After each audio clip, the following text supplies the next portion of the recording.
ఇచ్చాడు ఆ స్థానం. ఎవరికి ఇచ్చారు? యోసేపు ఏమన్నా తప్పు చేస్తే ఇచ్చాడా, మంచిగా ఉంటే ఇచ్చాడా?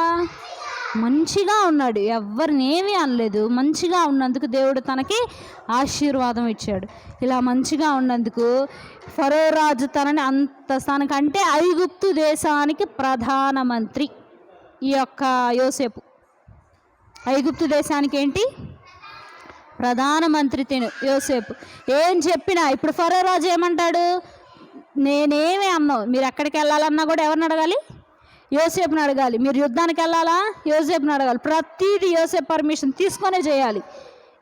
ఎవరు ఒకళ్ళు ఇద్దరు కాదు, ఐగుప్తు దేశం అంతా ప్రతి ఒక్కళ్ళు ఏం చేయాలనుకున్నా తన పర్మిషన్ తీసుకొనే చేయాలని చెప్పి దేవుడు అంత స్థాయికి తీసుకెళ్ళాడు. ఎవరిని? యోసేపుని. అయితే ఒకరోజు ఫరో రాజు కల వచ్చింది. ఎవరికి వచ్చింది కళ? ఫరో రాజు కల